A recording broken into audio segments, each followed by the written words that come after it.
Baik, dimulai ya. Assalamualaikum warahmatullahi wabarakatuh.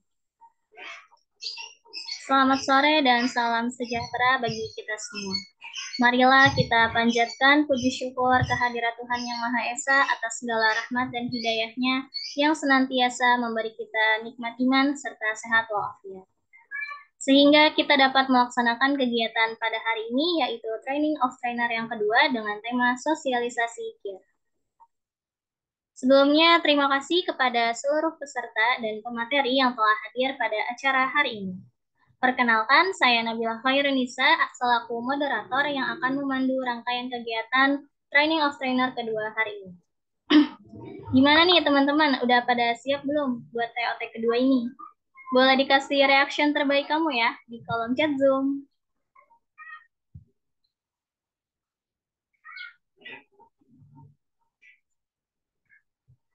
Oke, siap, siap, siap.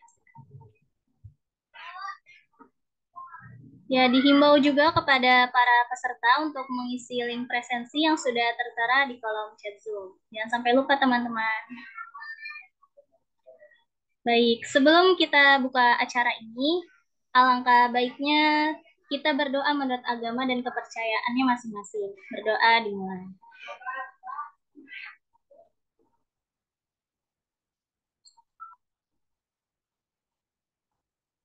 Berdoa dicukupkan. Tanpa berlama-lama lagi, acara Training of Trainer kedua saya buka. Karena acara telah dibuka, kita sama-sama kenalan dulu nih dengan pembicara kita pada hari ini yang sangat luar biasa. Siapa lagi kalau bukan Kak Putri. Kepada kakak operator dipersilahkan untuk menampilkan CV pemateri kita kali ini.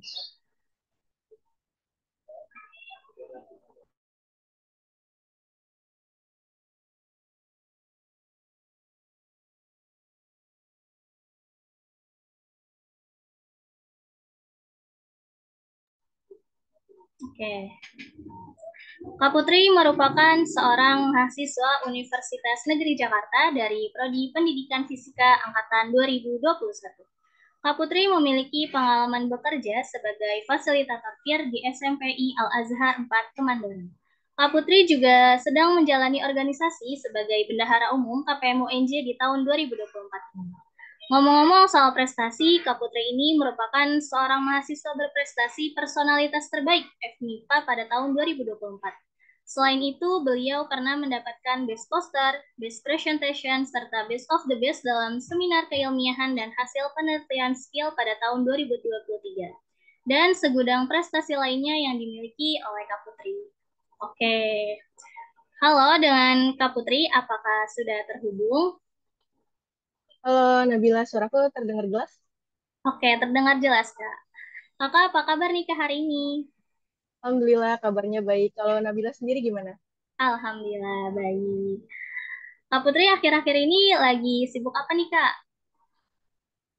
Kalau kesibukan ya aku di kuliah sama di KPM aja sih. Kalau untuk kesibukan sekarang. Oke. Gimana nih, Kak? Apakah sudah siap untuk pemaparan materinya nih, Kak? Udah siap banget dong. Oke. Siap, siap, siap.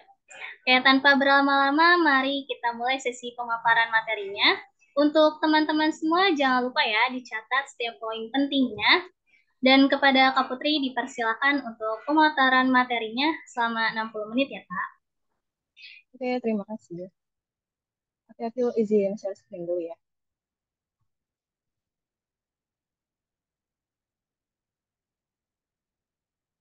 Apa sudah terlihat? Sudah terlihat, Kak. Oke, aku langsung mulai aja ya. Jadi, halo teman-teman peserta TOT 2024. Jadi pada hari ini aku akan mensosialisasikan pendidikan KIR. Nah, jadi untuk materi kali ini kita interaksi aja ya nanti. Kalau misalkan di tengah jalan kalian ada pertanyaan yang ingin langsung ditanyakan, boleh langsung raise hand atau tulis di comment chat ya. Jadi nggak apa-apa diberhentiin aja gitu. Kalau misalkan tiba-tiba ada pertanyaan nih kepikiran nanti di pertengahan materi itu dipersilakan aja. Nah jadi KIR ini kan merupakan salah satu ekstrakurikuler ya. Jadi teman-teman di sini mungkin selama sekolah dulu SMP, SMA atau bahkan SD mungkin pernah ikut yang namanya ekstrakurikuler. Dan mungkin salah satunya juga adalah KIR gitu. Dan saya juga dulu selama sekolah itu ikut ekskul KIR ya pas SMP sama SMA. Nah, saya tuh juga jadi ketua ekskul KIR pas SMP. Jadi lumayan mengerti juga lah dari KIR ini seperti apa gitu. Nah, di sini teman-teman ada yang tahu nggak nih, menurut kalian itu KIR itu kayak gimana sih? Boleh tulis di komen atau boleh ngomong kalian bisa on mic gitu. Ada yang tahu nggak nih? Apa sih menurut kalian KIR itu?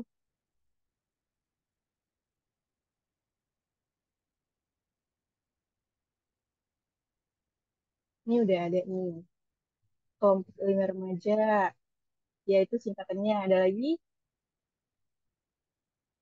yang ingin berpendapat atau belum tahu sama sekali nih KIR itu apa?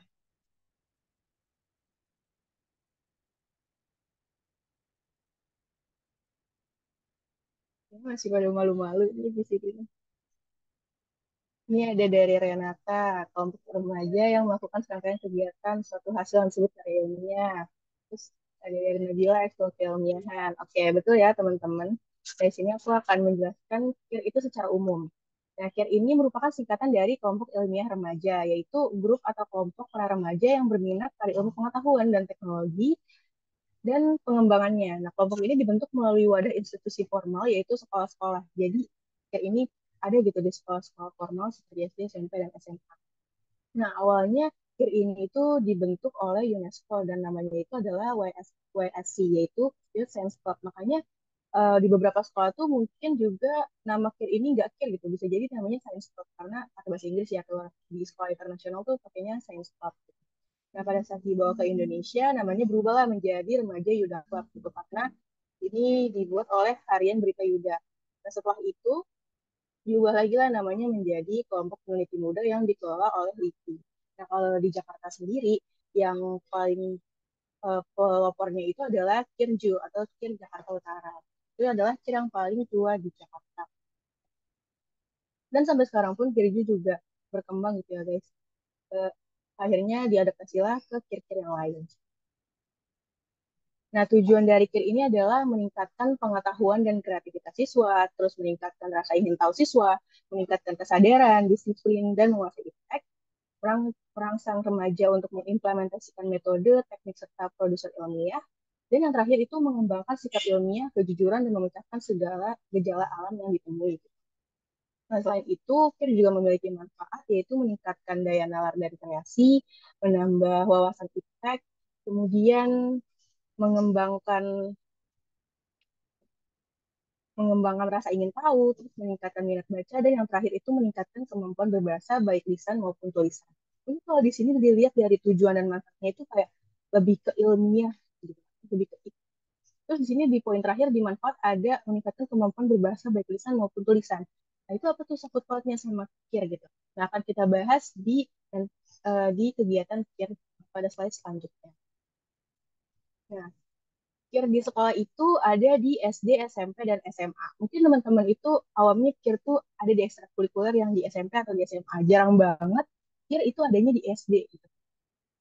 Atau di sini ada yang pernah ikut KIR gitu di SD-nya atau Sains Club. Ada yang pernah nggak nih? SD-nya ada Sains Club gitu, ada exco-nya.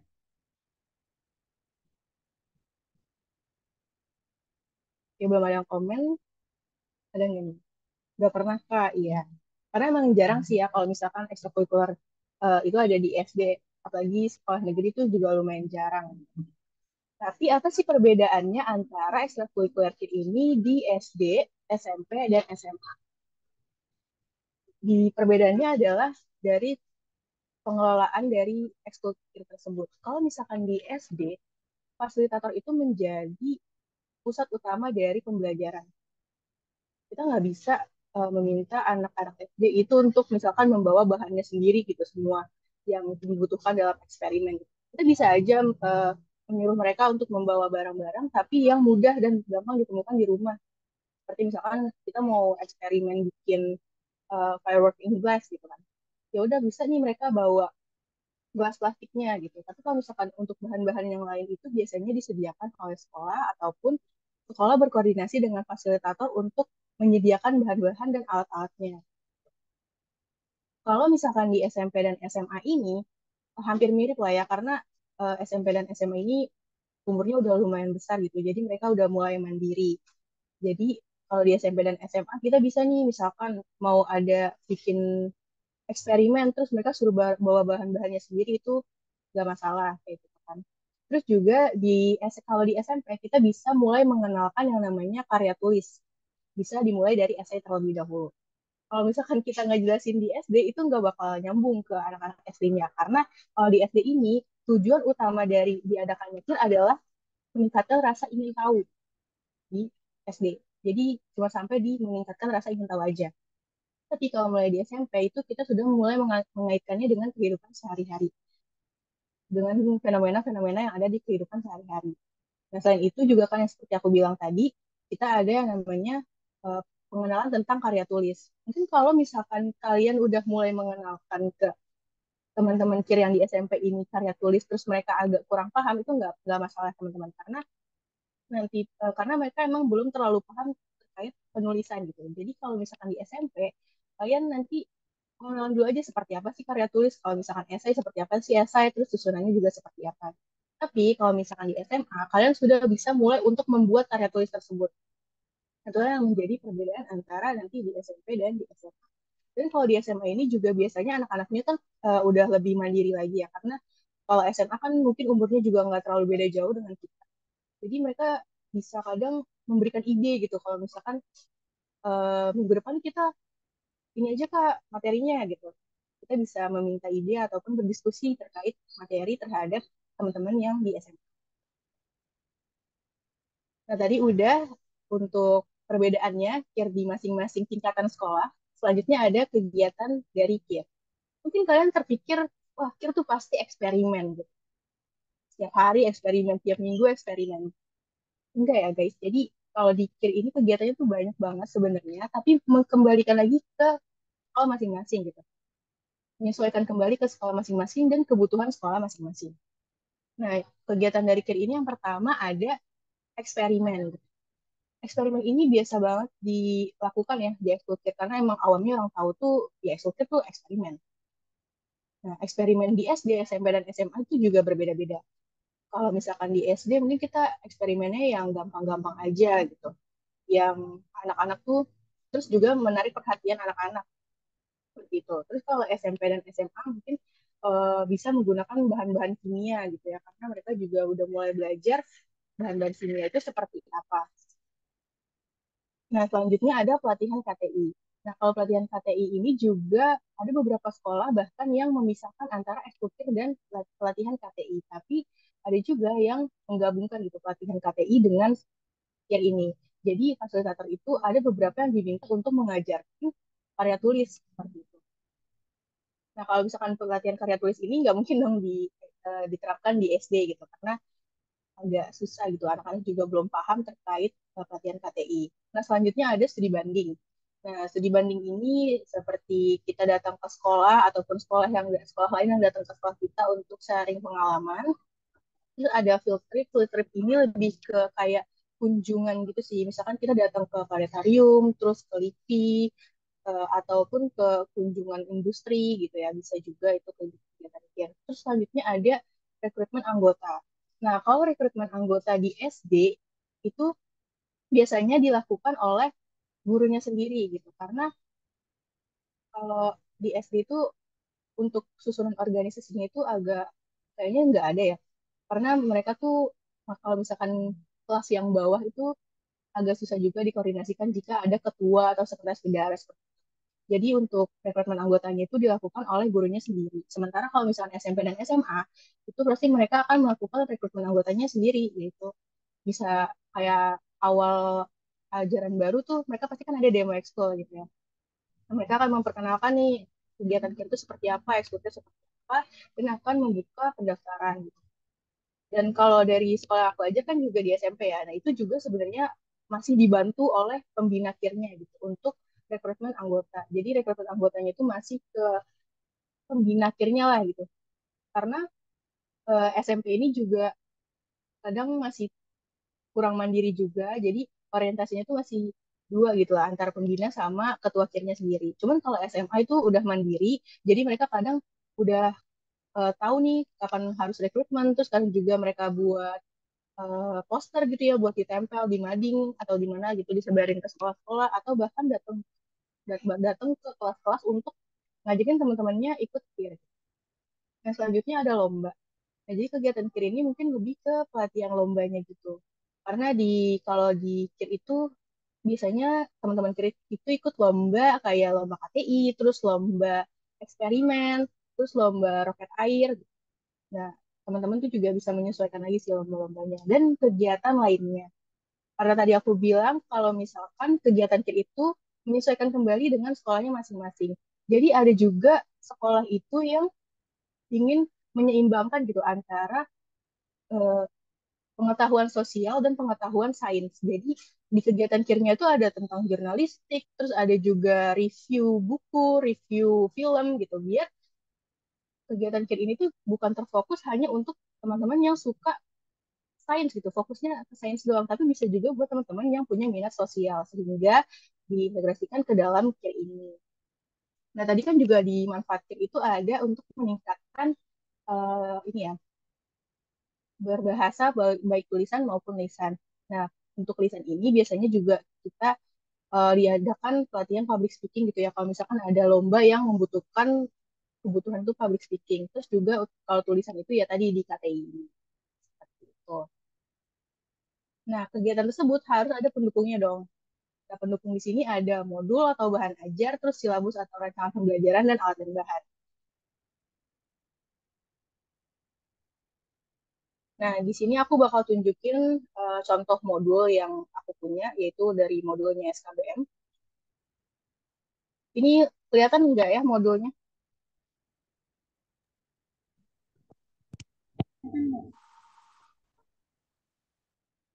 Jelas terlihat. Ya, terlihat. Nah, ini salah satu contoh dari modul pembelajaran yang ada di SKBM. Nah, di sini modul-modulnya itu terdapat pengenalan kir juga, terus status ilmiah, parafrase, terus ada juga inilah eksperimen-eksperimen gitu. Oke, selanjutnya aku balik lagi ke sini. Nah, udah modul atau bahan ajar yang kalian butuhkan untuk mengajar. Selanjutnya ada silabus atau rancangan pembelajaran. Ini aku juga nunjukin silabusnya dari SKBM itu.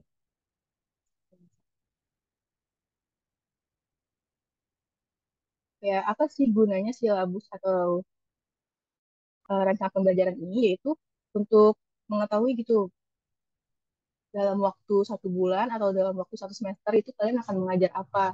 Seperti itu. Dan di sini juga dikasih tahu apa aja bahan-bahan yang dibutuhkan, terus indikatornya tuh pencapaiannya seperti apa, lokasi waktunya, dan sumbernya, beserta yang lain-lain.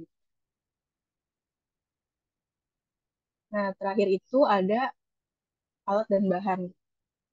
Nah, alat dan bahan ini biasanya disediakan dari sekolah ataupun sekolah meminta fasil untuk menyediakannya gitu. Kalau misalkan sekolah meminta fasil untuk menyediakan alat dan bahan, itu bukan kita yang disuruh beli ya teman-teman, tapi kita cuman minta tolong untuk dibeliin aja gitu, tapi uangnya nanti bakal dibalikin gitu. Jadi menjadi fasilitator ini kita nggak akan mengeluarkan uang sepeser pun, tapi yang ada nanti kita kan bakal digaji juga ya. Nah kalau bahan juga seperti itu, karena kalau misalkan alat-alat mungkin alat-alat lab ada ya gitu. Beberapa sekolah yang labnya bagus gitu, alatnya lengkap. Cuman ada beberapa yang mungkin alat-alatnya nggak memadai gitu.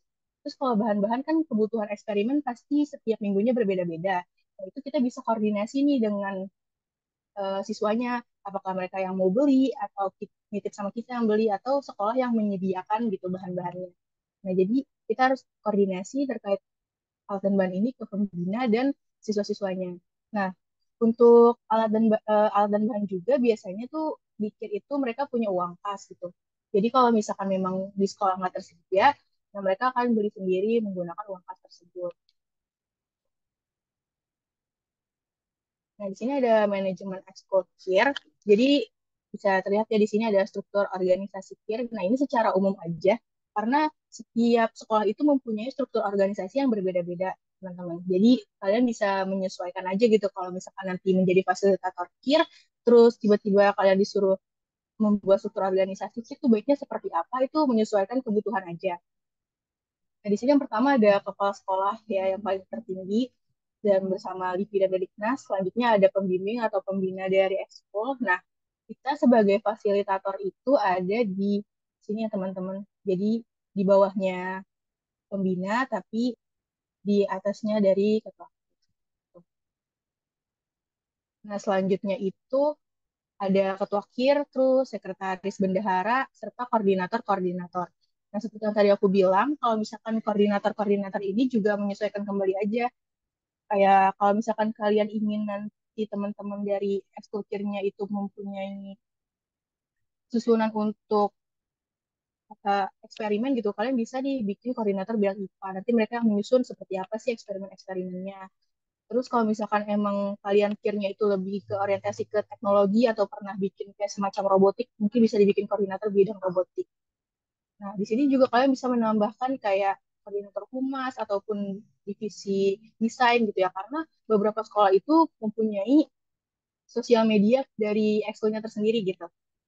Kalau misalkan SD mungkin enggak ya, tapi kalau misalkan SMP dan SMA itu biasanya punya sosial sosial medianya sendiri untuk membranding dari sekolahnya tersebut gitu. Apalagi kalau misalkan yang sekolahnya itu punya peer-nya yang lumayan aktif gitu ya, kayak misalkan mereka ngadain lomba dan lain-lain gitu, biasanya untuk sosmednya itu udah terkoordinir gitu di siswa-siswanya.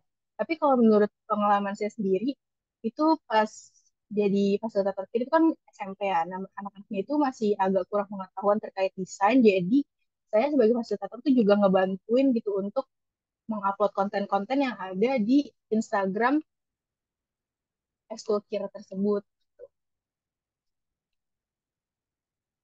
Nah, selanjutnya ada cara kalian menjadi fasilitator. Yang pertama adalah perencanaan. Nah, perencanaan tadi, yang pertama itu kalian harus membuat rancangan pembelajaran. Nah, seperti apa sih rancangan pembelajarannya? Selain kalian bisa lihat di silabus yang tadi udah aku tampilin, punya aku tampilin lagi. Kalian bisa lihat dari silabus gitu ya, untuk rencana pembelajarannya seperti ini. Nah, biasanya tuh juga setiap sekolah itu beda-beda. Aku bakal bagiin ke jadi 3 kategori ya. Yang pertama itu sekolah maunya kita bikin susunan rencana pembelajaran yang runtut gitu. Jadi kalian sebagai fasilitator tuh diminta biasanya untuk bikin rencana pembelajaran selama 1 semester. Nah, jadi tugas kalian tuh membuat rencana dari, misalkan 1 bulan tuh ada 4 pertemuan. Nah, 4 pertemuan itu ngebahas apa aja sampai 6 bulan ke depan gitu. Nah, kalian tuh nggak perlu bingung apa aja yang ingin dimasukin ke rencana pembelajaran tersebut karena kalian juga bisa ngelihat dari silabus yang ada. Terus ada juga sekolah yang lebih santai gitu. Misalkan rencana pembelajarannya tuh cuma seperti ini. Kayak hari ini, terus kegiatannya ini, keterangannya apa gitu. Eksperimen, terus keterangannya seperti apa. Dan ini biasanya kalau rencana pembelajaran kayak gini itu cuman untuk 1 bulan. 1 bulan diserahkan ke pembina, ditandatangan, udah gitu selesai. Terus ada juga sekolah yang lebih santai lagi gitu. Dalam artian, ya udah nggak apa-apa kita nggak perlu bikin rencana pembelajaran, kita tinggal sebagai formalitas itu kita mengirimkan silabus aja gitu ke pembinanya. Dan nanti untuk rencana-rencana kegiatan minggu depannya atau kegiatan-kegiatan selanjutnya, apakah menyesuaikan silabus atau tidak itu dikembalikan lagi ke fasilitator. Nah, kalau misalkan kayak gini, enaknya kayak gimana sih Kak gitu? Enaknya tuh yang lebih terstruktur atau yang ya udah suka-suka fasilitator. Sebenarnya keduanya ini memiliki kelebihan dan kekurangan ya. Kalau misalkan kalian disuruh bikin rencana pembelajaran berarti kan udah runtut nih, udah jelas gitu. Dalam waktu seminggu ke depan atau sebulan ke depan tuh kalian mau ngapain tuh udah jelas gitu. Dan udah bisa dipersiapkan dari jauh-jauh hari kalau misalkan membutuhkan bahan-bahan yang memang agak sulit ditemukan. Cuman kalau misalkan seperti ini, kalian tuh misalkan punya ide baru tuh bakal diimplementasikan itu bakal lama banget. Kayak misalkan lagi ada yang tren gitu, kalian lihat nih di sosial media ada yang tren, wah bagus nih kalau misalkan kita implementasikan di KIR gitu. Tapi ternyata buat pembelajarannya udah penuh gitu kan, karena kita udah membuat struktur pembelajaran untuk satu semester ke depan gitu kan. Itu sih kalau misalkan yang terstruktur. Kalau misalkan yang nggak terstruktur ya kayak suka-suka fasilitator, biasanya fasilitator itu agak bingung juga kayak menentukan materi buat minggu depan bagusnya apa ya. Padahal udah ada silabus juga tapi masih bingung gitu. Nah, kalau misalkan kalian bingung untuk menentukan materi-materi yang ada dan misalnya juga di silabus tuh udah dipakai semua gitu. Eksperimennya, kegiatannya, terus yang di modul-modul juga udah dipakai semua gitu. Apalagi yang harus dilakuin kan. Kalau menurut aku yang bisa kalian lakukan adalah mencari referensi di sosial media kayak TikTok gitu. Kalian bisa cari aja sih di TikTok tuh eksperimen itu tuh muncul semuanya yang terbaru ataupun yang lagi booming gitu eksperimen-eksperimennya. Nah, kemudian ke tahap pelaksanaan. Nah, ke tahap pelaksanaan ini yang jelas adalah kalian mengajar ya dimulai dari pengondisian presensi, terus kalian mengajar bagaimana mendeliver pembelajaran ke teman-teman siswanya gitu. Nah, mungkin untuk pelaksanaan ini atau teknik pengajarannya bakal dijelasin lagi di training of trainer yang selanjutnya yang tentang materi micro teaching ya lebih lebih lengkapnya. Nah, yang terakhir itu ada evaluasi atau penilaian. Nah, di silabus sendiri itu juga udah udah jelas gitu ya. Ada forum penilaian gitu. Form penilaian nih formatnya, rubriknya seperti apa. Nah, biasanya kalau penilaian ini di kapan gitu diambilnya kan? Bisa kalian ambil pada saat pertemuan gitu. Setiap pertemuan kalian menilai dari siswa-siswanya bisa. Ataupun kalian membuat project untuk di akhir gitu. Misalkan sebelum nanti teman-teman punya UAS gitu, kalian bikin project nih, nanti kalian bisa nilai gitu. Atau bisa dilihat juga dari kehadiran siswanya aja. Karena beberapa sekolah tuh kayak mungkin gak mau ribet, ya udah dilihat aja dari ini, dari kehadirannya gitu. Seberapa banyak mereka hadir, seberapa rajin gitu. Karena dari penilaian ini kan bakal dicantumkan di rapot ya teman-teman. Nah itu kita juga nggak bisa memberikan nilai yang rendah karena nilai dari ekskul itu paling kecil soal aku itu B ya, kayak gitu. Terus juga selain penilaian, bentuk evaluasi itu juga bisa merupakan feedback. Jadi mungkin bisa kalian dalam satu hari itu nggak materi ataupun nggak kayak eksperimen gitu ya, tapi lebih ke evaluasi pembelajaran selama 1 tahun atau 1 semester itu seperti apa. Terus teman-teman dari kirnya itu maunya nanti ke depannya seperti apa. Itu juga bisa dilakukan sih buat kegiatan di Escoffier seperti itu. Nah, di sini kan kayaknya aku juga tergabung gitu ya di grup fasilitator SKBM dan banyak juga dari teman-teman SKBM yang baru join jadi calon fasil gitu. Nah, di sini ada pertanyaan nih kayak bagaimana sih caranya jadi fasilitator KIR gitu. Kadang tuh orang-orang tuh mikir kalau misalkan kita jadi fasil KIR itu harus dari MIPA nih atau harus dulunya SMA-nya IPA, apa harus punya pengalaman dulu sih baru bisa jadi fasilitator. Nah, menurut kalian gimana nih? Apakah harus kayak gini gitu? Apakah harus dari backgroundnya MIPA, terus yang backgroundnya sosial nggak bisa jadi fasilitator KIR? Nah, jadi teman-teman tuh nggak perlu khawatir ya. Kalian itu nggak perlu harus dari MIPA ataupun harus punya pengalaman. Tapi kunci utama untuk menjadi fasilitator adalah yaitu punya kemauan diri. Kalau misalkan kalian itu udah punya kemauan diri, berarti kalian tuh bisa untuk belajar dan mengajar. Nah, di sini ada caranya menjadi fasilitator KIR. Yang pertama, kalian itu mendaftar ya. Kalau misalkan tergabung ke SKBM, ya kalian mendaftarkan diri ke SKBM. Tapi juga biasanya untuk menjadi fasilitator ini gak dari SKBM juga tuh ada gitu. Jadi kalau kalian mendaftar ke SKBM mungkin peluangnya akan lebih besar karena dari SKBM kan sering ya men-share loker-loker dari eksklusif ini gitu. Nah, terus yang kedua adalah menyesuaikan. Kenapa sih harus menyesuaikan? Karena biasanya dari lowongan kerja tersebut itu ada yang namanya kriteria-kriteria yang dibutuhkan oleh sekolah. Misalkan kriterianya itu harus MIPA gitu kan. Berarti teman-teman yang sosial kan nggak bisa nih. Tapi ada juga sekolah yang membebaskan gitu untuk program studinya terserah apa aja yang penting bisa ini gitu. Mungkin biasanya tuh kalau yang harus MIPA itu SMP gitu karena IPA kan masih kayak IPA terpadu gitu kan. Tapi nggak jarang juga teman-teman maksudnya sekolah-sekolah yang SD, SMP, SMA itu membebaskan nggak ada ketentuan program studi gitu. Yang penting misalkan bisa eksperimen gitu ataupun bisa karya tulis atau bisa membimbing untuk lomba kayak gitu. Jadi kembali lagi dengan kebutuhan sekolah dan kemampuan diri kalian sendiri. Jangan sampai eh, kemampuan diri kalian itu nggak sesuai dengan kebutuhan yang di sekolah gitu. Misalnya kalian ini masih belum yakin gitu kalau misalkan untuk ngajarin KTI kayak gitu kan. Tapi kalian ada kemauan nih buat belajar, ya nggak masalah gitu. Kalian terima untuk lowongan kerja tersebut. Tapi kalau misalkan kalian memang belum bisa, menurut aku lebih baik cari lowongan yang sesuai dengan kemampuan kalian. Misalkan untuk awal-awal kalian maunya yang eksperimen-eksperimen aja, ya udah. Kalau misalnya nanti ada lowongan dengan ketentuan bisa bereksperimen, itu kalian langsung ambil aja. Nah, selanjutnya ada tanda tangan MOU atau kontrak. Jadi, kalian ini sebagai fasilitator itu jangan sampai nggak melakukan tanda tangan kontrak ya, karena tanda tangan kontrak ini tuh penting untuk pemenuhan hak dan kewajiban kalian. Jadi kalau misalkan nanti di kontrak ini kan juga ada tentang kayak fee atau gaji gitu ya, jangan sampai nanti gaji yang kalian terima itu nggak sesuai dengan yang diomongin di awal gitu, karena nggak ada tanda tangan kontraknya. Terus juga untuk pemberian fee itu jangan sampai meleset gitu. Karena kalau misalkan di kontrak kan udah dijelasin harus dibayarnya misalkan tiap bulan atau tiap 3 bulan sekali atau per semester gitu kan. Jangan sampai nanti kalian malah nggak dibayar sama sekolah.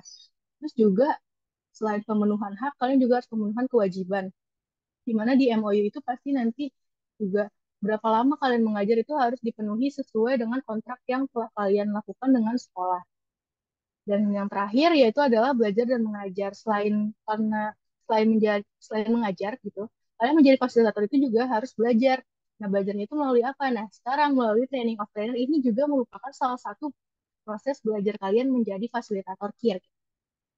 Terus juga melalui eksplorasi diri. Nah, kalian juga bisa mencari materi-materi atau eksperimen-eksperimen itu melalui sosial media atau internet untuk kalian belajar. Dan yang terakhir adalah kalau udah siap semuanya, baru deh kalian bisa mengajarkan ekskul ke sekolah-sekolah.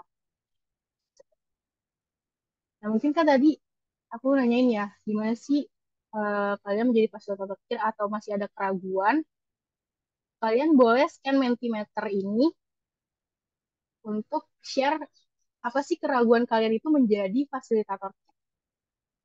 Boleh di-share nih atau teman-teman dari operator bisa share link Mentimeternya ke kolom chat Zoom.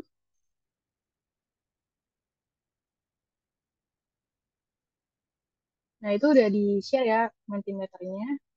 Aku stop share dulu. Aku bakal share Mentimeternya sambil kalian isi.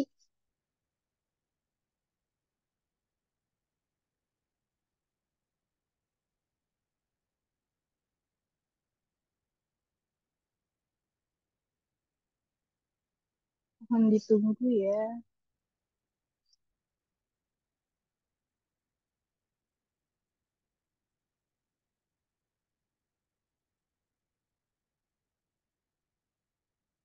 Nah, teman-teman boleh nih di-share keraguan kalian ketika ingin menjadi fasilitator KIR. Nah, atau dari teman-teman SKBM yang baru daftar gitu ya, pas sebelum daftar tuh ada, ih, takut banget dia mau daftar jadi fasil gitu.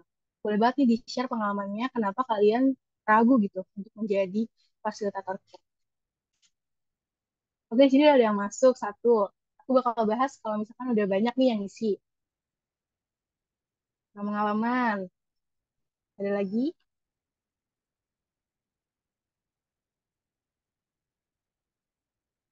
Ini di sini ada 57 orang, masa yang baru isi Mentimeternya cuma dua.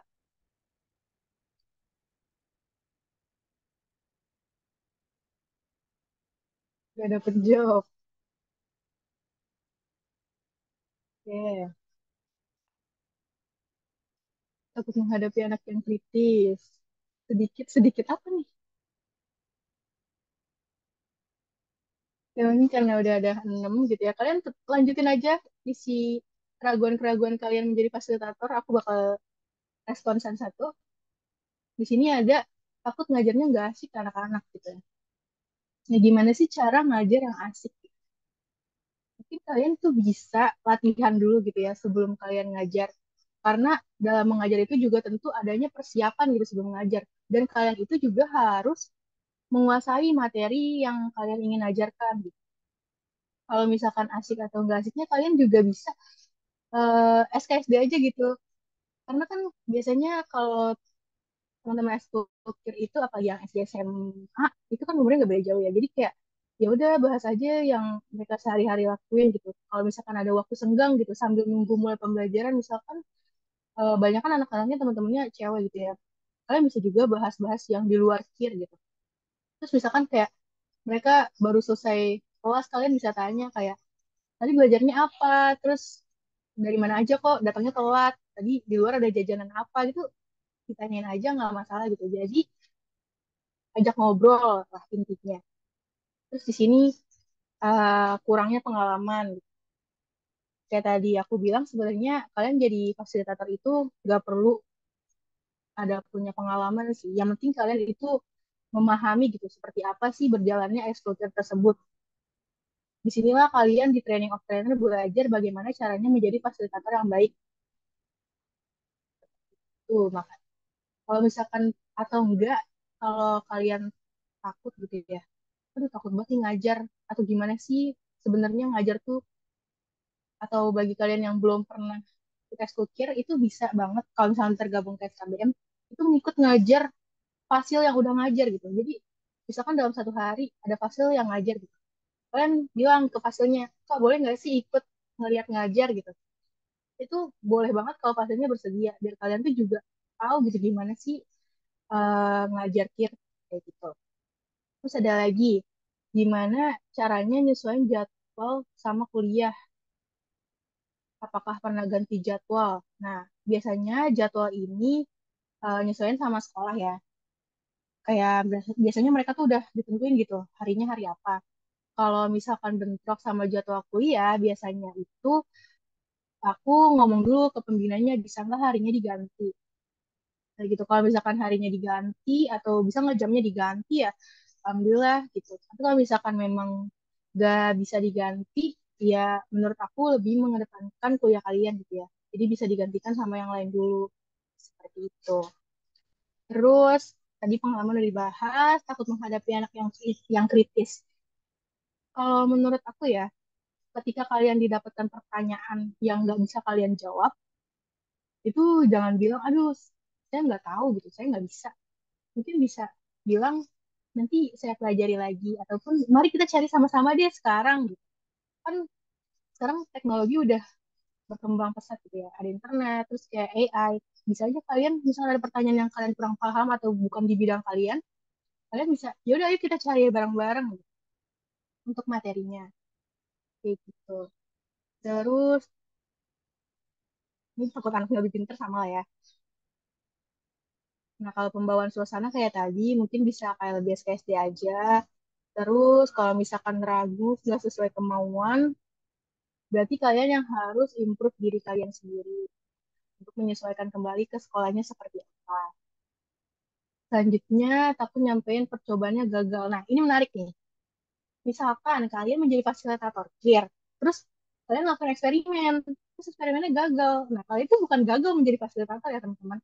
Namanya percobaan, mencoba, itu ada namanya gagal sama berhasil. Kalau misalkan percobaan yang kalian lakukan itu gagal, nah kalian tuh bisa mengajak siswanya untuk menganalisis kembali. Kenapa nih? Kok kita gagal ya ngelakuin eksperimennya? Sementara di contoh yang kita tonton di video tuh berhasil. Apakah ada bahan yang salah ataukah kuantitas dari bahan yang dimasukkan itu salah? Kayak gitu. Jadi jangan takut sih kalau misalkan gagal. Mungkin bisa juga nanti kita bilang, ya udah nanti kita coba lagi minggu depan dari analisis kegagalan yang udah kalian lakukan di minggu itu. Gitu. Terus kalau nggak ada persiapan, kalian ya mempersiapkan diri gitu sebelum mengajar kayak gitu. Dari segi bahan, media, dan lain-lain. Terus takut ngajarnya ngebosenin. Nah, kalau ngebosenin, kalian bisa nih pakai media pembelajaran yang eh, menarik siswa gitu. Ataupun juga bisa kalian tuh adain games atau speaking. Karena kan ekskul kan biasanya sepulang sekolah ya. Pas pulang sekolah tuh kan pasti mereka udah mumet sama materi-materi yang udah dipelajarin sebelumnya. Apalagi kalau SMA yang materinya tuh udah sulit gitu. Terus ekskul lagi. Terus kalau misalkan ekskulnya materi tuh pasti mereka ngantuk. Nah, itu bisa tuh kalian ngadain games dulu di awal. Kayak kalau dari pengalaman aku, walaupun aku ngajarnya SMP ya, mereka kan tuh juga sekolahnya sampai sore gitu. Terus kalau misalkan aku mau ngajarin materi, biasanya sebelum materi itu aku ada games kecil-kecilan ataupun eksperimen sederhana. Jadi kayak eksperimen yang sifatnya kayak game.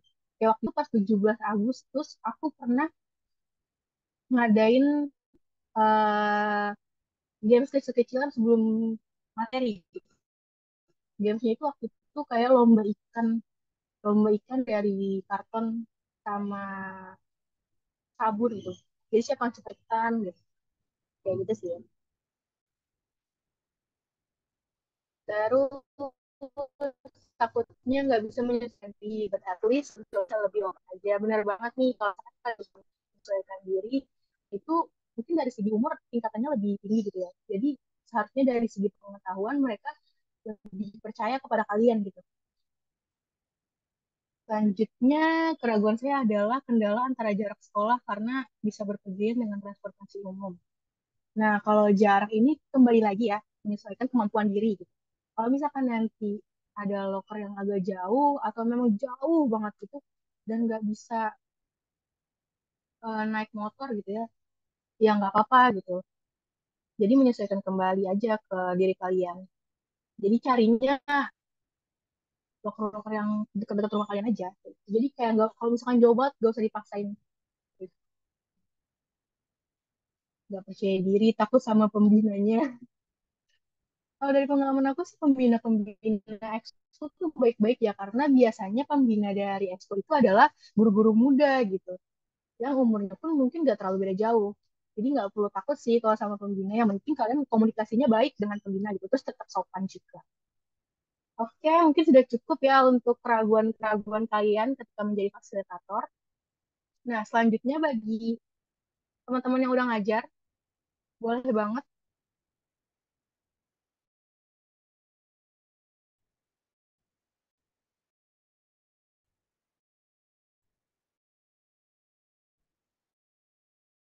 kirim juga nih, fasilitator di Mentimeter yang sama ya.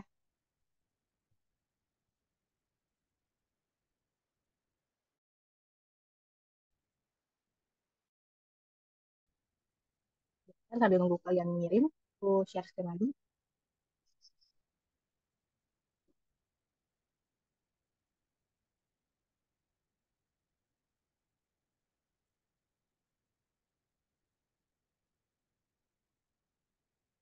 Bagi teman-teman yang udah ngajar, boleh berbagi pengalamannya nih di Mentimeter yang sama. Jadi kalian kalau masuk ada keraguan itu boleh diisi ngasal aja, karena pertanyaan ini ada di pertanyaan selanjutnya.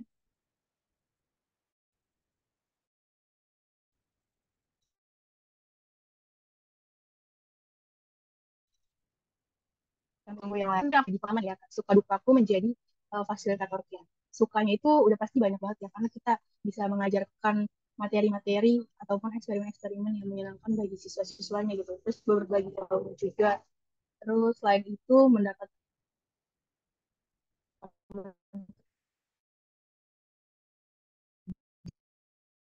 gaji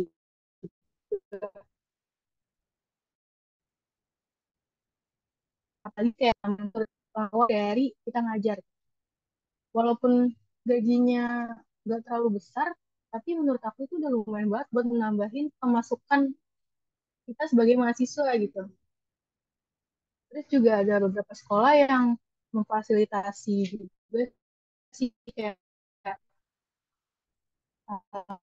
menyediakan siang dan lain-lain itu suka sukanya ya menjadi fasilitator.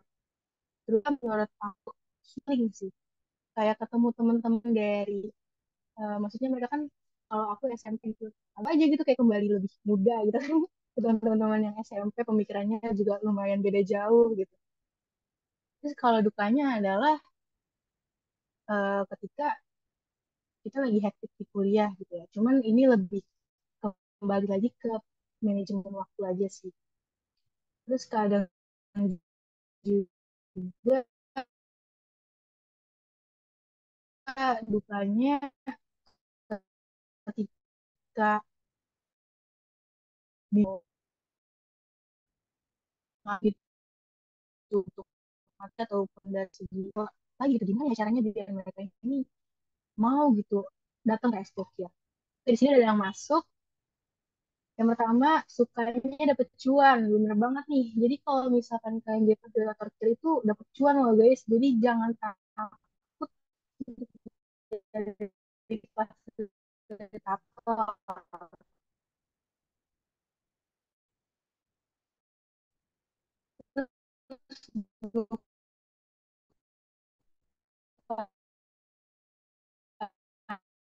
Kebutuhan apa sih kemampuan dari kalian gitu. Kalau misalkan kalian emang mampu ngajarnya jauh-jauh ya nggak masalah. Tapi kalau misalnya emang kalian tipikal orang yang nggak mau kalau jauh gitu ya, nggak masalah juga. Terus sukanya dapat gaji, tentu ya dapat gaji. Terus dapat pengalaman baru, ketemu orang baru, betul banget. Nah bisa jadi juga nih kayak kalian kalau yang dari pendidikan gitu, terus ngajar di SMA, terus nanti mau PKM di situ, itu bisa banget. Jadi udah kenal juga dan udah kenal juga sama lingkungan dari sekolahnya. Terus dapat makan gratis, betul. Aku juga pernah nih dapat, maksudnya ngajar di sekolah yang dapat makan gratis. Terus kalau dukanya itu banyak anak yang izin, bener banget sih. Biasanya anak-anak itu ada fase di mana mereka itu bosen untuk datang high school ataupun juga cuma mau datang di kegiatan-kegiatan tertentu. Kalau dari pengalaman aku sendiri, biasanya kalau lagi eksperimen tuh yang datang banyak banget. Kayak datang nih semua gitu, bisa 20 sampai 30 orang. Tapi kalau misalkan aku bilang minggu depan kita materi ya, itu yang datang tuh paling cuma 10 gitu. Atau bahkan pernah yang datang cuma 2 orang gitu. Itu sih kadang memang dukanya. Terus harus lebih bersabar kalau anak-anaknya bawel. Ya, apalagi kalau SD ya. SD tuh serius banget, teman-teman. Jadi kalau SD tuh kadang kita juga mengelola merekanya agak lumayan ekstra gitu ya. Memang kalau ngajar SD itu materinya nggak susah. Cuman mengkoordinasikan anak-anaknya itu yang susah. Kayak mereka tiba-tiba lari-lari, terus kalau misalkan kita lagi eksperimen apa aku tiba-tiba tumpah. Coba kalau SD tuh kayak gitu sih. Kalau misalkan SMP SMA mungkin kayak mereka lebih kalem, tapi ada juga sih yang bawel gitu. Anak-anaknya barbar, barbar-barbarnya tuh kayak gimana?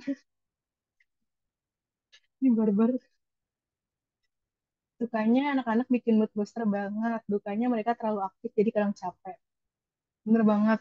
Kayak kita kadang juga seharian gitu ya, kuliah, capek, terus ngajak tuh mood tuh kembali lagi.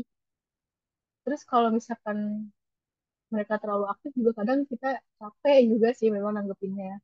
Kalau misalnya mereka banyak ngomong gitu, tapi nggak masalah sih karena kalau mereka aktif, mereka banyak ngomong, berarti tuh mereka tuh nyaman sama kita. Mereka nyaman sama cara ngajak kita.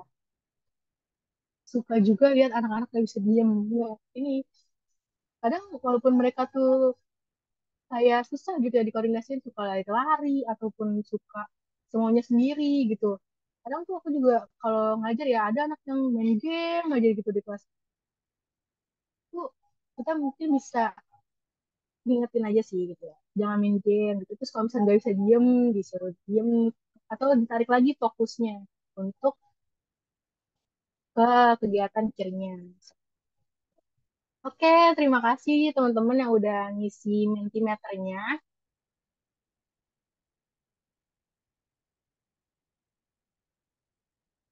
Ini bisa jadi gambaran gitu ya gimana nanti kalian mengajar kir gitu. Terus juga yang udah sharing suka dan dukanya, semoga nanti kedepannya makin banyak sukanya gitu ya daripada dukanya. Nah, di sini ada dokumentasi dari aku ngajar. Ini sama teman-teman yang SMP sama teman-teman yang SD. Kayak gitu. Ini yang SMP, ini yang SD. Terus juga kalau dari segi dokumentasi ataupun kalian ingin buat konten gitu ya di kelas nanti ataupun pada saat kalian di fasil, menurut aku yang pertama kalian harus lakukan adalah izin terlebih dahulu. Izinnya adalah bukannya bebas aja ya kak gitu. Menurut aku etika yang baik adalah kalian izin ke anak-anaknya dulu gitu. Boleh nggak kalian aku kontenin gitu. Jangan sampai nanti kalian udah ngupload konten, merekanya yang nggak berkenan untuk dimasukkan ke konten kalian gitu. Apalagi mereka ini kan masih anak-anak gitu ya. Jadi agak rentan juga kalau misalkan kalian foto-foto sembarangan terus kalian upload ke sosial media. Jadi sebelum melakukan dokumentasi ataupun membuat konten, ada baiknya kalian izin. Minimal banget kayak, aku bikin konten ya teman-teman gitu. Boleh nggak nih gitu. Misalkan kalau mereka nggak bolehin, ya nggak masalah. Terus juga biasanya pun mereka yang kontenin kita juga sih gitu. Mereka juga suka bikin konten bareng-bareng sama kita, foto-foto gitu. Dan ini juga bisa dilihat yang SD juga antusias ya di foto. Sebenarnya dokumentasi ini juga penting gitu ya buat laporan kalian ke pembinanya gitu. Bahwa hari ini tuh melaksanakan kegiatan seperti ini. Cuman kalau misalkan konten untuk yang diupload di sosial media, menurut aku itu kalian tetap harus yang namanya izin terlebih dahulu ke teman-teman yang ingin dikontenin. Gitu. Kalau misalkan untuk ngasih ke pembina aja itu nggak masalah sih kalau foto-foto seperti itu. Nah, itu aja materi yang bisa aku sampaikan. Jika ada pertanyaan, dipersilahkan. Aku kembalikan ke moderator. Oke. Wah, mantep banget nih kan nih materi-materinya yang sudah disampaikan oleh Kak Putri. Boleh nih untuk teman-teman coba kalau emang keren, ini ya kasih reaction tepuk tangan di kolom chat Zoom. Ayo kita ramaikan teman-teman, materinya sangat keren loh ini.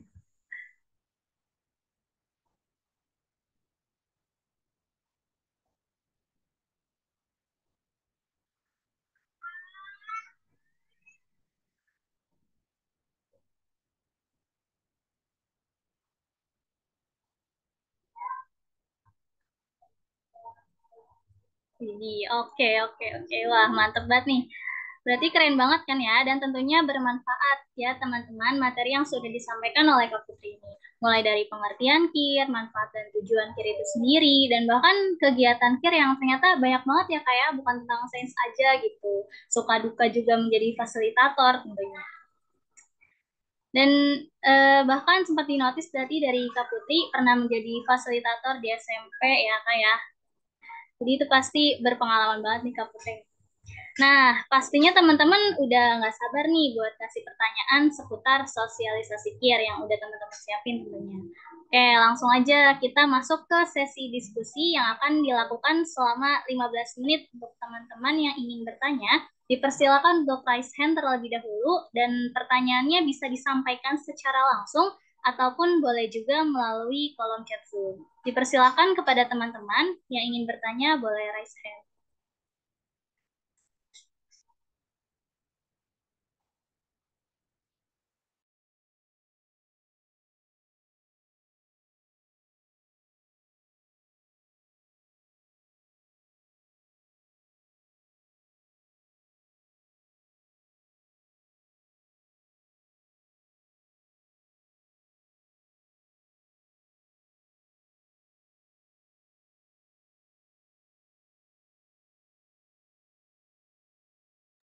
Oke, sudah ada penanya pertama nih, Kak.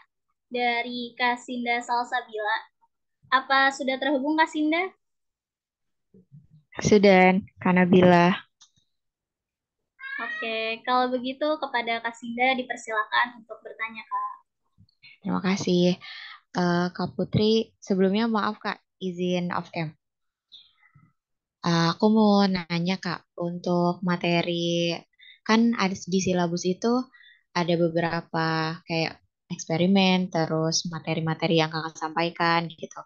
Aku mau tahu kalau Kakak tuh persiapan belajarnya tuh sumber-sumbernya dari mana Kak biasanya gitu. Terima kasih Kak.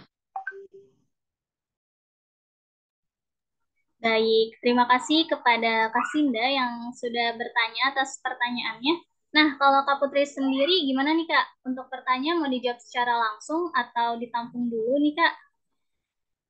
Boleh dijawab secara langsung aja. Oke, baik. Dipersilakan, Kak. Jadi pertanyaannya ini ya, materi-materinya gitu, persiapannya dari mana aja gitu ya. Intinya kayak gitu nggak sih? Iya betul Kak. Ya, selain dari modul ya, dari silabus itu biasanya aku nyari di TikTok sama YouTube. Karena aku lebih sering main TikTok, jadi kayak aku nyarinya tuh di TikTok gitu, eksperimen gitu. Aku cari tuh eksperimen. Nah, biasanya aku juga menyesuaikan kembali sih. Maksudnya eksperimen ini tuh cocok nggak aku terapin ke siswa-siswanya kayak gitu. Terus selain dari TikTok, terus YouTube, aku juga bertanya ke teman-teman fasilitator yang lain. Kayak aku tuh pernah nanya, biasanya kita kan sama fasilitator gitu ya, atau dari teman-teman KPM tuh kan paling follow-followan Instagram. Nah, kadang tuh aku juga lihat gitu. Mereka kalau ada kegiatan kir kan suka di-post tuh di Instagram. Kalau misalnya menarik, aku tuh suka nanya kayak tadi tuh bikin apa eksperimennya, terus caranya gimana gitu. Begitu. Ya, waktu itu aku pernah nanya terkait cara bikin yogurt ke dua fasilitator yang berbeda, dan akhirnya tuh aku mengimplementasikan dua-duanya tuh ke anak-anak aku gitu. Jadi nggak harus dari sosial media ataupun modul yang tertera, kalian juga bisa nanya ke teman-teman kalian yang udah jadi fasil. Karena biasanya mereka tuh juga, apalagi yang apa ya, kayak jam terbangnya udah jauh gitu, udah banyak ngajarnya tuh, biasanya mereka juga punya eksperimen-eksperimen yang kadang tuh kita nggak kepikiran gitu. Gitu sih. Cinda, terjawab nggak? Terjawab Kak. Terima kasih banyak Kak Putri. Sama-sama.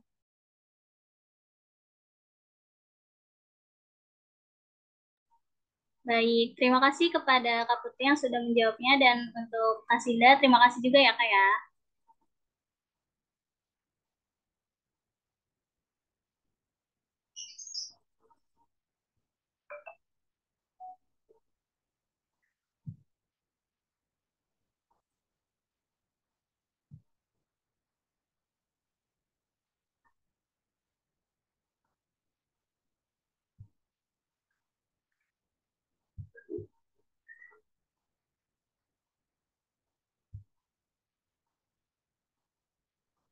Ayo nih kepada teman-teman yang sudah menjadi calon fasilitator KIR, boleh nih mulai dikepoin. Kan sebelum terjun menjadi fasilitator kan tentunya butuh persiapan yang matang agar menjadi fasilitator yang hebat dan berkualitas tentunya. Jadi lebih baik bertanya nih kepada Kak Putri yang sudah berpengalaman di bidangnya.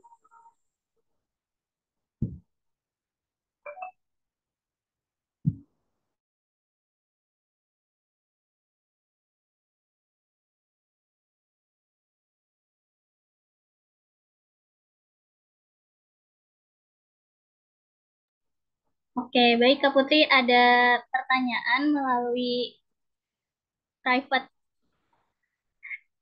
private message nih. Oke, izin bertanya ya Kak, bagaimana cara meningkatkan prestasi anak-anak KIR jika kita belum ada pengalaman ikutan KIR gitu Kak saat sekolah dulu? Terima kasih Kak. Oke, aku izin menjawab ya dari teman yang mengirim bagaimana meningkatkan prestasi. Kalau misalkan kita nggak pernah ikut ekskul kira sebelumnya, tapi kan sekarang kita em, kuliah gitu ya, pasti kalian juga teman-teman mungkin pernah ikutan lomba. Nah, bagaimana meningkatkan prestasi mereka, yaitu adalah dengan mengajak mereka untuk ikut lomba, gitu. Meningkatkan kemauan mereka, keinginan mereka untuk berprestasi, untuk ikut lomba. Nah, biasanya memang kalau eh, di sekolah kita atau di kiri itu, kalau yang anak-anaknya agak pasif, kita nih yang gencar untuk ngajak-ngajakin mereka nih, mengenalin mereka bagaimana sih kalau kita ikut lomba ini, mau nggak kalian ikut lomba ini, lombanya kayak gini gini gini gitu. Kalau misalkan mereka agak kayak ah nggak mau, apa susah gitu, kalian yakinin lagi gitu, enggak, kalau ini gampang, nanti aku yang bimbing kayak gitu. Terus kalau misalkan mereka udah mulai tertarik dari lomba-lombanya, nah itu bisa langsung ikut lomba-lomba yang berikutnya berikutnya aja. Nah, terus juga kalau dari segi lomba, mungkin kalau kalian mau ngajakin teman-temannya lomba, itu bisa dari lomba yang santai-santai dulu, misalnya dari lomba eksperimen gitu, ataupun lomba kalau dikira tuh ada lomba angkat air gitu. Itu kan maksudnya nggak perlu ini ya, maksudnya mereka nggak perlu belajar materi ataupun ya menyenangkan lah gitu kalian mereka bikin roket air gitu. Biar nanti ke depannya kalau misalnya ada lomba lagi mereka semangat gitu buat ikut lomba yang berikutnya. Tapi kalau misalkan adanya sekarang cuma lomba karya tulis aja gitu, ya nggak masalah. Yang penting kalian itu bisa mengajak anak-anaknya untuk mengikuti lomba tersebut. Lalu terjawab nggak nih?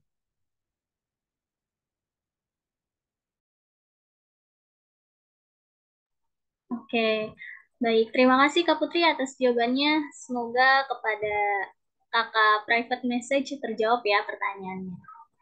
Oke, lanjut nih Kak. Ada pertanyaan lagi di kolom chat Zoom dari Kak Fikrul Ihsan. Izin membacakan ya Kak ya.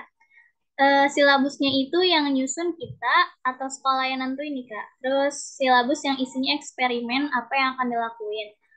Selain itu materi yang mau diajarin misalnya nggak eksperimen itu apa aja ya Kak ya? Terima kasih Kak.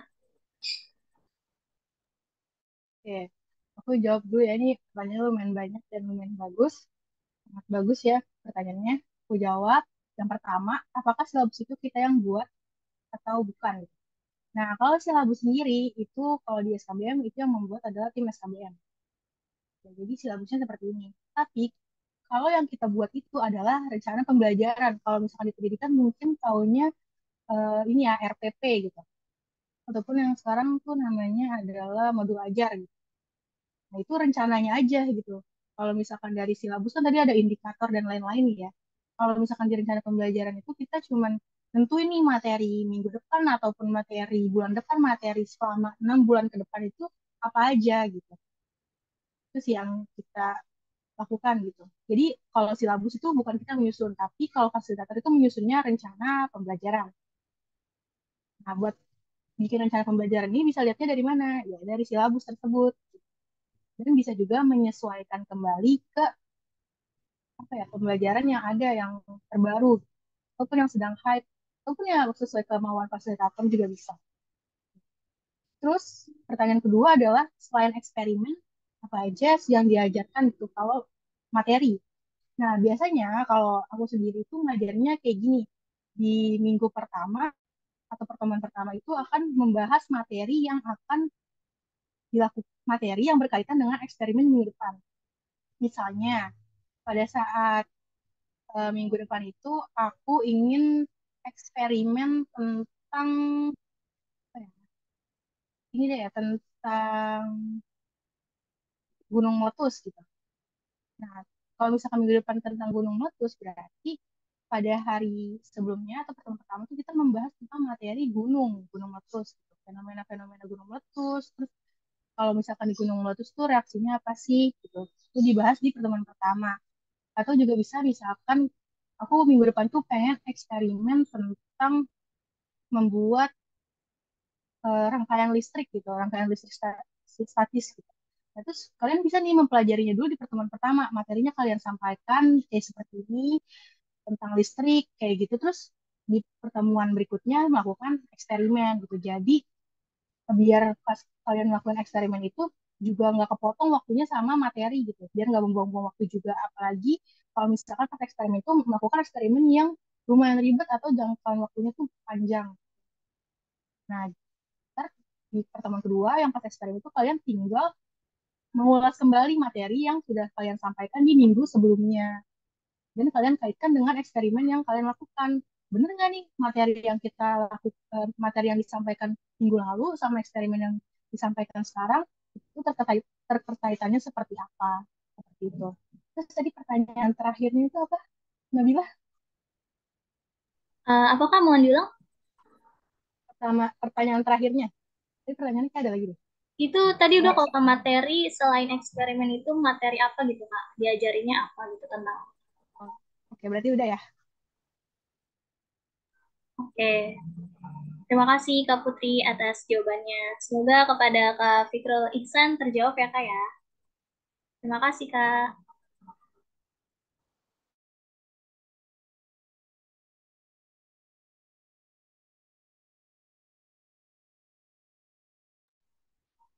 Kepada teman-teman yang ingin bertanya, dipersilahkan ya. Boleh banget nih langsung dikepoin.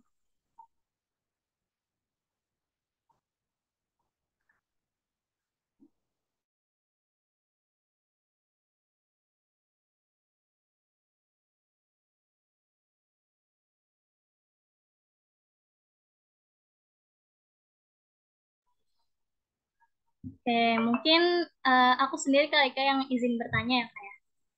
Boleh. Eh, dari awal kakak nih sudah sebagai calon fasilitator hingga ke fasilitator suatu sekolah, itu kira-kira eh, gimana ya kak perjalanannya gitu? Kayak semuanya ada ini kan nih, ada tawaran jadi fasilitator, terus kakak langsung daftar, langsung dapet, atau diuji juga dari sekolahnya atau gimana tuh? Oke, terima kasih pertanyaannya Nabila. Jadi perjalanan aku menjadi fasilitator ini sebenarnya juga cukup lama ya. Jadi aku juga mungkin bagian dari kalian, tipikal orang yang ragu gitu untuk ngajar, terus juga masih malu gitu. Ngajar takut lah gitu, gimana nih ngajar gitu. Jadi awalnya aku mendaftar jadi fasilitator itu di tahun 2022 ya, jadi calon fasilitator. Tapi menurut aku dari lokal programas itu masih aku belum bisa memenuhi gitu lah dari kriteria-kriterianya. Nah, sehingga aku mengupgrade diri lah di 2022. Pas di 2023, ketika ada loker yang menurut aku sesuai dari segi waktu, fee, terus juga kemampuan aku, akhirnya aku terima gitu. Terus tadi apa lagi pertanyaannya Nabila selain itu? Itu kak langsung diterima sekolahnya atau dites lagi itu kak? Oke, sebenarnya kalau dari aku sendiri itu langsung diterima ya. Jadi kayak nggak ada tes lagi. Pas aku bisa mengajukan diri, terus aku ngirim CV, itu udah langsung diterima. Tapi karena aku juga tahun lalu itu bagian dari SKBM ya, itu berbagai macam sih ya sekolah tuh dalam penerimaan fasilitator. Aku pernah nganterin fasilitator tuh yang diwawancara terlebih dahulu gitu, sebelum menjadi fasilitator. Jadi ada yang diwawancara terlebih dahulu, terus ada juga yang disuruh bawa kayak sertifikat dan lain-lain itu juga ada. Jadi kembali lagi ke sekolahnya sih. Tapi kalau aku sendiri ya nggak ada tes. Kayaknya kalau dari segi tes sih nggak ada sih. Paling wawancara aja sama pemberian CV itu sertifikat dan lain-lain.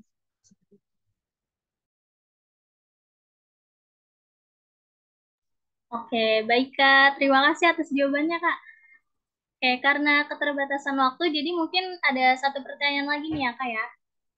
Untuk menjadi Boleh. pertanyaan penutup pada sesi diskusi kita kali ini. Oke, izin membacakan kak. Pertanyaannya, kalau pas eksperimen, kita butuh alat atau bahan, tapi sekolahnya juga tidak bisa memfasilitasi itu gitu kak. Bagaimana? Apakah kita boleh meminta anak-anak patungan kak? Terima kasih kak. Izin jawab. Sebenarnya boleh. Mungkin kalian ngajar itu juga kalian harus koordinasi ya ke pembinanya gitu. Terkait alat dan bahan ini tuh sumbernya bakal dari mana? Apakah dari sekolah full ataukah dari anak-anaknya gitu. Nah, ada juga sekolah yang kalau misalkan kayak swasta gitu, mereka ada uang bayar ekskul, itu pasti semua bahan baru udah disediakan oleh sekolah. Tapi kalau misalkan kayak sekolah negeri atau memang ada beberapa sekolah yang enggak ada pemasukan dari uang ekskul, itu kalian nggak masalah minta aja ke anak-anaknya. Jangan sampai malah kalian yang mengeluarkan uang banyak bahkan melebihi fee kalian untuk membeli alat dan bahan.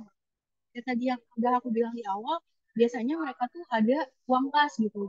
Jadi nggak masalah sih kalau menurut aku untuk meminta mereka beli alat dan bahan yang dibutuhkan untuk eksklusif karena alat dan bahan itu juga yang bakal mereka gunakan gitu. Maksudnya eh, nggak ada benefitnya juga buat kita kalau misalkan dalam artian kita nggak boleh menyuruh mereka membeli alat dan bahan yang akan digunakan untuk eksperimen. Jadi nggak masalah ya kalau misalkan kalian bisa membawa bahan-bahan yang diperlukan.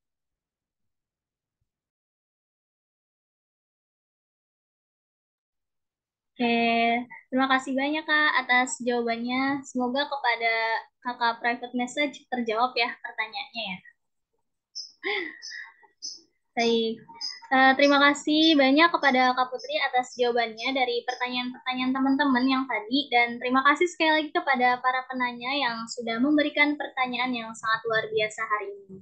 Tapi sayang banget nih teman-teman, karena keterbatasan waktu, jadi waktu sesi diskusi kita hari ini udah habis nih teman-teman. Kita lanjut untuk agenda berikutnya, yaitu akan ada sesi penyerahan sertifikat pemateri. Kepada kakak operator dipersilakan untuk menampilkan sertifikat pemateri untuk dokumentasi.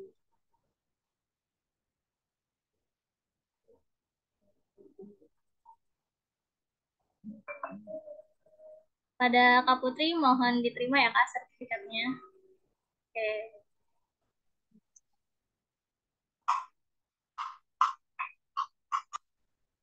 Oke, untuk sesi dokumentasi 1, 2, 3.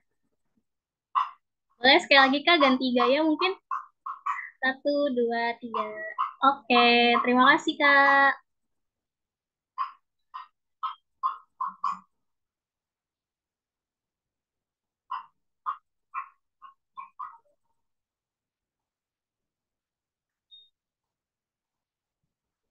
Oke, terima kasih kepada Kak Putri atas materi yang sudah disampaikan pada hari ini, dan nampaknya waktu sudah semakin sore dan sudah saatnya acara ini berakhir. Teman-teman juga kayaknya kelihatannya udah nggak sabar untuk berbuka puasa nih. Sedikit sekali yang on cam. Jadi ayo teman-teman sebelum diakhiri acara kita pada sore hari ini, untuk sesi dokumentasi boleh di on cam dulu teman-teman. Ditunggu sampai pukul 17:19 ya.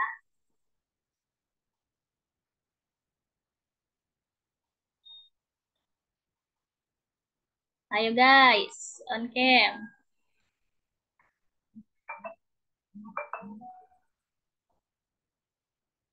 Yuk kita foto bersama dulu nih sebagai acara ngabuburit sebelum berbuka.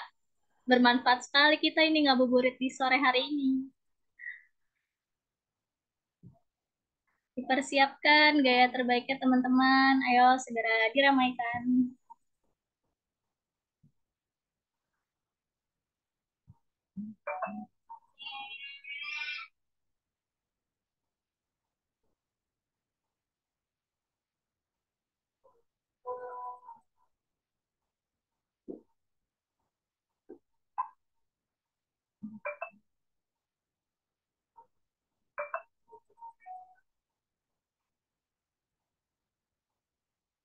Ayo, udah nggak ada lagi nih yang mau on cam. Baru satu slide belum full nih yang on cam nih.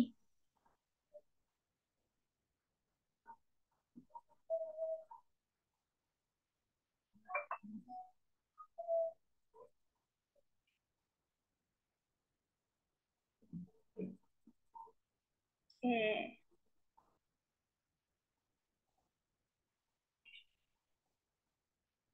Baik, kepada kakak operator dipersilakan ya untuk memimpin sesi dokumentasi. Ya, aku izin dokumentasi ya. Untuk slide 1, 1, 2, ya. Untuk slide 2, 2. Sudah, terima kasih. Oke, terima kasih kepada kakak operator yang sudah melakukan sesi dokumentasi. Dan terima kasih sekali lagi ini kepada Kak Putri atas materi yang telah disampaikan. Semoga dapat meningkatkan motivasi belajar kita dan dapat bermanfaat bagi kita semua serta orang-orang di sekitar kita. Terima kasih juga kepada semua teman-teman yang telah mengikuti acara pada sore hari ini. Dan terakhir, saya ingin menghimbau kepada teman-teman untuk mengisi resume pada link yang telah disediakan dan akan di-share oleh teman-teman panitia pada grup WhatsApp. Dan masa pengisiannya itu hanya sampai pada hari Senin, tanggal 25 Maret 2024. Nah, jangan sampai lupa ya teman-teman untuk mengisi resume ini dengan baik dan secara maksimal. Karena nantinya akan ada pengumuman peserta terbaik nih bagi teman-teman yang memiliki hasil resume terbaik. Oke. Alhamdulillahirabbil alamin, sampailah kita pada penghujung acara hari ini. Saya Nabila selaku moderator pamit undur diri. Mohon maaf bila ada perkataan saya yang kurang berkenan. Tetap semangat, jaga kesehatan dan selamat berbuka teman-teman. Sampai bertemu di TOT selanjutnya. Assalamualaikum warahmatullahi wabarakatuh. Waalaikumsalam warahmatullahi wabarakatuh. Terima kasih teman-teman TOT. Terima kasih semuanya. Terima kasih Putri, terima kasih semuanya.